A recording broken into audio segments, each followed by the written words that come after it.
society needs to start understanding that if you wanna fix an issue, you gotta start recognizing what's happening with the youth population, and the only way you can do that is by involving them. Like, there's so much barriers and there's so much things in the system that don't want us to succeed. It's hard. It's hard for us to grow up and see certain things and to deal with certain things, and like they just don't understand the change and the generation gap. Want food, we gotta go get a job, make that money, and then go eat. Sometimes you have to think, do I use this money for food, or do I use this money to buy bus tickets to get to school?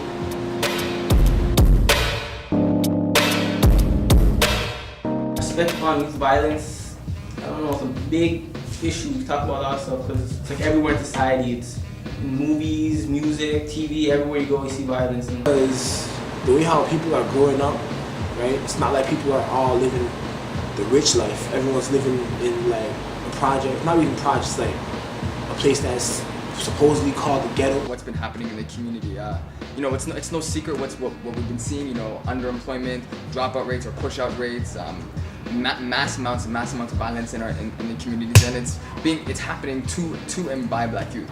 We lose not only the person that's been hurt, but also the person that's done it, and all of their families and all the people that love them and care about them, their friends, their immediate family. Not really a youth issue, but really is an adult issue.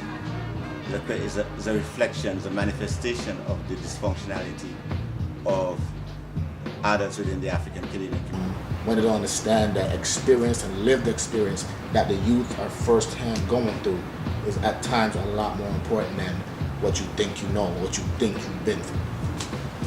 About what's happening in the communities. But when our youth can't go from one block to the next, then they trap. You know, I guess kind of helped make me what I am today, only because, you know, just because all this, like, everything I've observed and been a part of, like, it was a community where like a lot of drama. Days in government, that's mainly it. That's it right there, the government.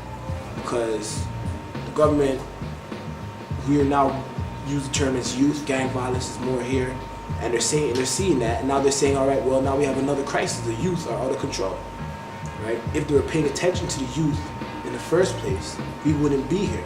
If they had art classes, right, that never cost enough money, we'd be able to go to them. Basketball courts, more basketball courts, like actually good basketball courts that you can play on. I don't like politicians. I feel politicians is what creates society what it is today. I think it's a question of the elders in the community ensuring that there's a pathway. It is their job to clear the path. Streets fire tonight. Death is on the tip of her. Police just like to antagonize people day by day. And it's like they don't really follow their job. They just drive around, you know.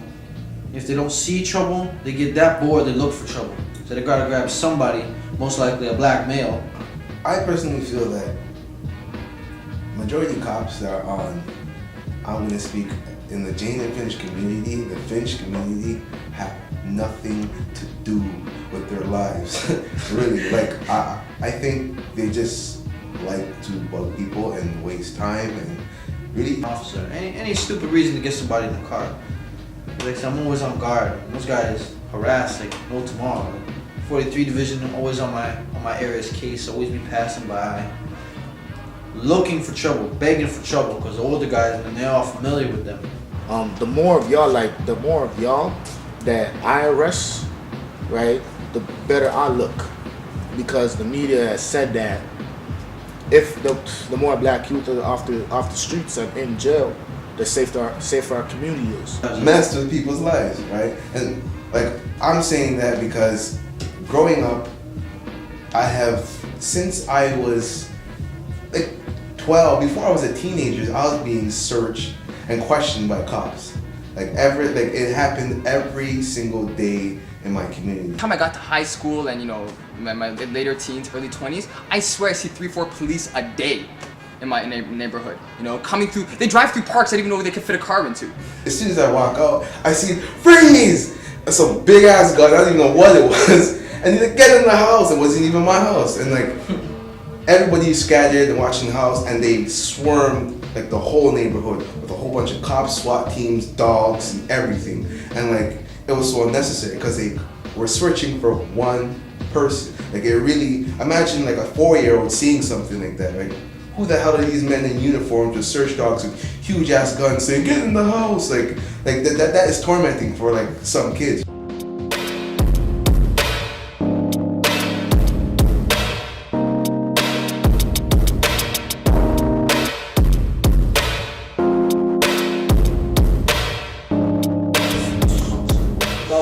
At the after station, and I stepped off the bus platform to talk to the other people in my group about what they were doing and just to see what was up with them, and then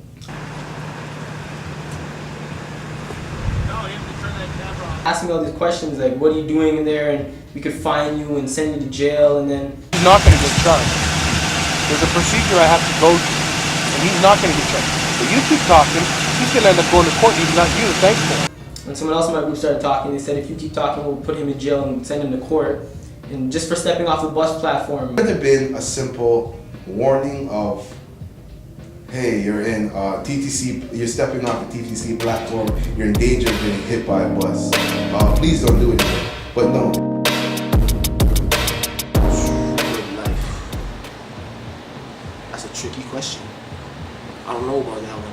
You don't judge a community by the individual, you judge the individual by the community. And so that's really, I mean, at the end of the day, that's to me is a good life. Being happy, pretty much, and whatever makes you happy and your goals, just achieving them. Like, I would say that would be my definition of a good life. A good life is a pathway of going through various journeys of continuous improvement in your life, so that you continue stepping and you can continue developing a consciousness that allows you to be at peace. Some rich ass place with my family and everything, and just have it all, then I'm not gonna be happy because I'm still gonna be seeing my people oppressed all the time. Still gonna be seeing on the news and TV what's happening. It's not gonna stop all the bad things that's happening in the world. So until like everything's like everybody's got the basic needs and everybody's like surviving, you know, not getting oppressed and living in such crappy conditions, and I'm not gonna have a good life. My definition of a good life is you accomplishing your goals, whatever you set out to do. I've always said, call me anything but ordinary. So my definition of a good life is being extraordinary. Community's always struggling and stuff. You forget that when you're in a community like that, you're all bonded as one family. So y'all gotta look out for each other, feed each other, teach each other, you know, help each other get out one by one. You know, bring all of them, bring everybody with you in some way. Get them out of that, just out of that negative vibe that they're living in like their whole lives and stuff. And that one right there says RPG. Give a little detail about that. Right, that right there. RBG stands for red, black, and green. For those who don't know, there's a holiday, or it's not really a holiday, but it's something, it's like Christmas, but it's called Kwanzaa. Right? Deals with candles, has to do with back with Africa. Going outside, from going to the mall, and all those experiences are different because back in the day, they probably didn't have malls or like or places like to hang out. Yeah, sorry. It's okay. Huh? They have malls. Of course they have malls, man. What's wrong with you? Your parents? Yeah. That's where they have malls, man. Malls ain't new to us. Malls have been around for like over 100 years. I swear to God.